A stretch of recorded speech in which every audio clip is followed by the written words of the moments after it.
để tẩy dương đang luôn luôn. Ôi giời to. Nào một cái tao làm quyến tao đấy không? Không cho con. Tao còn tao không. Cũng mà cũng thả sữa. Cũng mà số đại bàng cái tên á.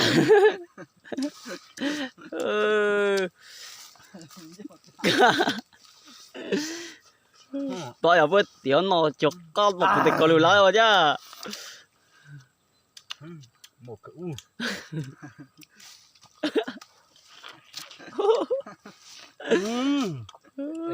vậy nè mà múc kéo này. Chưa. Múc là rất đấy. Múc tuyến bụng. Đây này, các bạn nữ hay thích những chàng trai mà có sức hút này này. Đây này, đàn ông có sức hút nè. Đấy.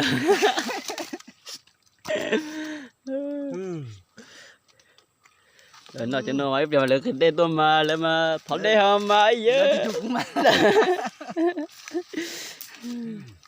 Anh chị là biết chạy một tròn cây thế nữa, tròn cây trở đấy thế. Giấy ăn giấy lâu. Cho lại ra kia đi. Đi lập quá cho. Đoan rồi.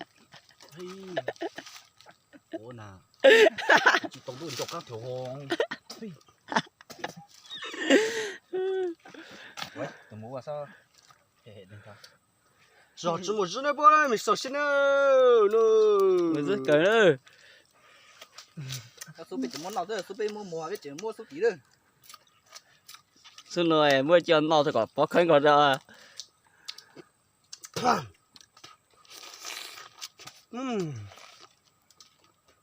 Ăn khánh như vậy. Này chị này nó mấy mà Bỏ về xin nào hả? Mua nè.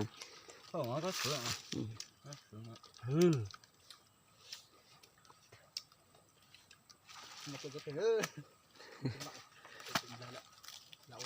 Cô còn dối dính dầu hết. Lên lên, pe trong mùa ít sưng phô, tí là hàng tục phô, tiểu thế nữa. Nhưng mà chọn đáy thế, chọn cây thế.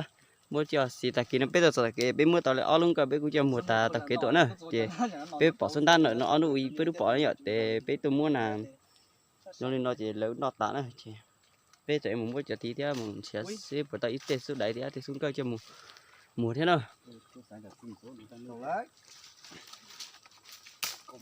thì không giờ nữa tay khớt luôn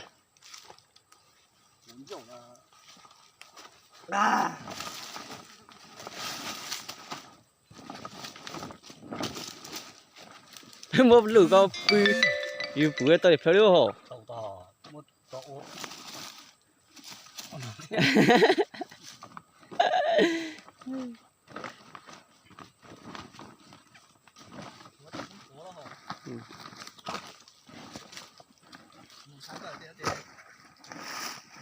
là mới chỉ đến sao là on liền chứ chỉ đến lấy cho tôi chỉ hai gì mừng chút thế này hả tao tiếp nữa tao cùng hai người gạt thì tao cùng hai leo nữa tàu cũng toàn đi tủ liêu giờ yêu phụ tôi thì tao cũng đang cũng tôi thì tao thấy là thì mình sang sẽ coi được ủ cho con ăn rồi đó thì là đã bây giờ phở nó khe nữa nó bây giờ sẽ để bây giờ cho nó đó cho nó sẽ bây giờ muốn được này nó chụp bớt bẹo nó muốn bẹo nó nè không cần muốn ta muốn đẩy để ta tự lo nữa chị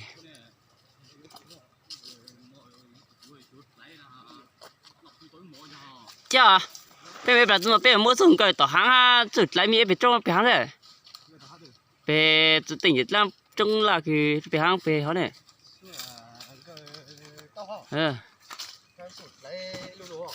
lấy vào lấy lúng nhau đừng không phải tất cả này